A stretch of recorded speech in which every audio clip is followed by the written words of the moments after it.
Hi viewers, welcome to our channel. ప్రస్తుతం మనతో పాటు సీనియర్ జర్నలిస్ట్ దాము బాలా సార్ వారితో మాట్లాడదాం.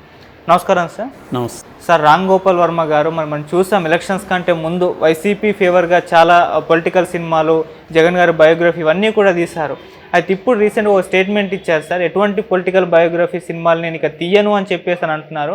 మరి ఈ టైంలో ఎందుకు ఈ నిర్ణయం తీసుకున్నట్టు, అంటే ప్రభుత్వం మారిందనా లేకుంటే ఇంకేదైనా రీజన్ అయ్యి ఉంటుందా?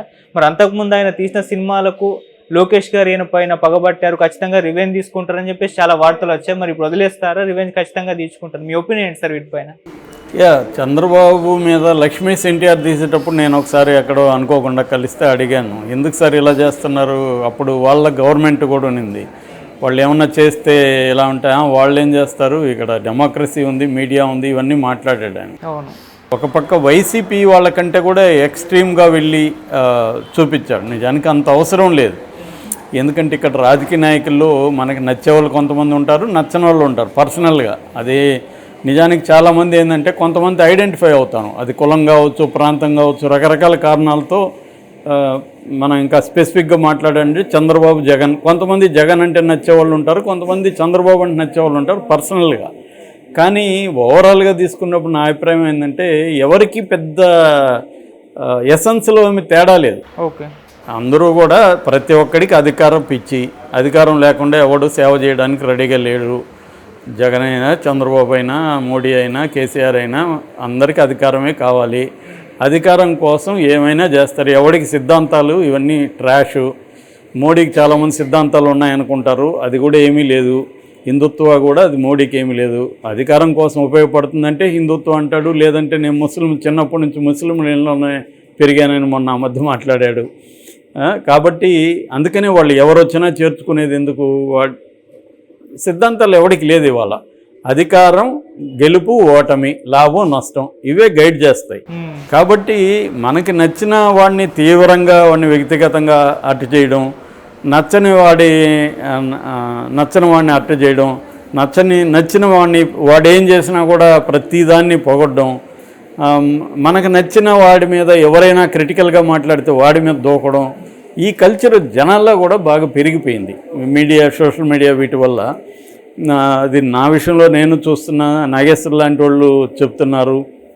అంటే వాళ్ళు ఇప్పుడు చంద్రబాబు ఒక సమూహానికి నచ్చింది, చంద్రబాబు ఇంక ప్రతి పని కరెక్టే చేస్తాడా అని వాళ్ళు నమ్ముతారు.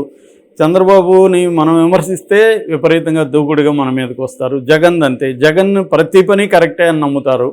జగన్ ఏమన్నా విమర్శిస్తే మన మీద ఇంకా నిందలు, ముద్రలు, లేబుల్స్ ఇవన్నీ అంటిస్తారు. ఇంకా మన కులం కానీ ఆ నాయకుడు కులానికి యాంటీగా ఉన్నిందనుకో, ఇప్పుడు చంద్రబాబు నేను విమర్శిస్తున్నా, నేను రెడ్డి అనుకో ఫర్ ఎగ్జాంపుల్, నా కొడుకు రెడ్డి కాబట్టి ఇలాగాని ఇంకా నన్ను బండబుద్ధులు తిడతారు. లేదు నేను కమ్మ ఉండి కమ్మగా వ్యతిరేకించాను అనుకో, కమ్మవాడికి పుట్టి నువ్వు ఎలా పుట్టావు అసలు, నువ్వు కమ్మవాడేనా అని డౌట్ వస్తుంది అన్నట్టుగా మళ్ళీ మాట్లాడతారు. ఇలాగా చీలిపోయిన ప్రపంచంలో రామ్ గోపాల్ వర్మ లాంటి వాళ్ళు ఏంటంటే ఈయన ఏది చేసినా ఎక్స్ట్రీమ్స్కి వెళ్తుంటాడు చాలాసార్లు. నిజానికి పవన్ కళ్యాణ్ అంత బఫూన్గా చూపించాల్సిన అవసరం లేదు. లోకేష్ని అంత బఫూన్గా పప్పు అని చెప్పి అతనికి నిజానికి పప్పు అనడం వైసీపీ వాళ్ళే మానేశారు. అతను ట్రాన్స్ఫర్మ్ అయ్యాడు.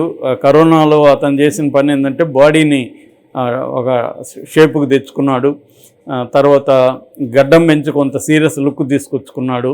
అట్లాగే మాట్లాడే పద్ధతిలో కూడా చాలా వరకు మెరుగుపడ్డాడు. అట్లాగే పాదయాత్రలో కూడా అనేక ఇష్యూల మీద కొంత కాంక్రీట్గా టీమును పెట్టుకొని స్టడీ చేసి లోకల్ ఇష్యూలు మాట్లాడడం, ఇవన్నీ కూడా ప్రాక్టీస్ చేశాడు. ఓవరాల్గా అతను he's trying to become good leader అనేది జనాల్లోకి వచ్చింది. అలాంటప్పుడు దాన్ని రెస్పెక్ట్ చేయాలి తప్ప అతన్ని మళ్ళీ పప్పు తింటున్నాడని అది ఇంత తప్ప ఇంకేమీ లేదు ఆ సినిమాలో. ఆ సినిమాలో కనీసం మంచి పొలిటికల్ డ్రామాగా తీయాల్సింది దాంట్లో ఏమి తీయకుండా ఎంతసేపు నీకు నచ్చిన వాళ్ళని నిందించడం, ఇతనేస్తేమో జగన్ వేస్తేమో వ్యూహాలు, చంద్రబాబు వేస్తేమో కుట్రలు. ఎలా అవుతుంది? ఇద్దరు వ్యూహాలు లేదా ఇద్దరు కుట్రలు. జగన్ ఏమన్నా కుట్రలు పన్నడా? చంద్రబాబు కుట్రలే మాత్రమే పన్నుతాడా? లేదా వయసు వెర్సా? అందరూ వ్యూహాలు అనుకుంటే అందరూ వ్యూహాలు వేస్తారు. ఇక్కడ కుట్ర అంటే అర్థమేమి? అది కూడా వ్యూహమే. నిన్ను ఓడించాలా, ఏ పద్ధతిలో ఓడించాలనేది ఆలోచిస్తాడు. ఇక్కడ ఎవడికి సోకాల్డ్ రాజా నీతో లేకపోతే ఇంకొక నీతిలో ఏమీ లేవు, మోరల్స్ ఎవరికి లేవు. ఓకే, ఏ పద్ధతులైనా ఓడించాలి. గోల్ అనేది ఇంపార్టెంట్. ఆ గోల్ని చేరడానికి మార్గం ఎండ్ అండ్ మీన్స్ అంటారు. గాంధీ ఏంటంటే గోలు మంచిగా ఉండాలా, మీన్స్ కూడా మంచిగా ఉండాలని నమ్మేవాడు. కమ్యూనిస్ట్ లాంటి వాళ్ళు ఏంటంటే గోల్ మంచిగా ఉండాలి కానీ మీన్స్ ఎట్టున్నా పర్లేదు అనేవాళ్ళు కమ్యూనిస్టులు. ఇవాళ సమాజంలో అందరూ కూడా గోల్ ఎట్టున్నా పర్లేదు, మీన్స్ ఎట్టున్నా పర్లేదు, మనకి రీచ్ కావడం ముఖ్యమని ప్రజలు నమ్ముతున్నాం, అందరూ నమ్ముతున్నారు. అలాగే రాజకీయ నాయకులు అందుకు భిన్నంగా లేరు. అలాంటప్పుడు ఈయన సినిమాలన్నింటిలో కూడా ఈ ప్రాబ్లం ఉంది. నేను ఆల్రెడీ రివ్యూ చేసేటప్పుడు కూడా చెప్పాను.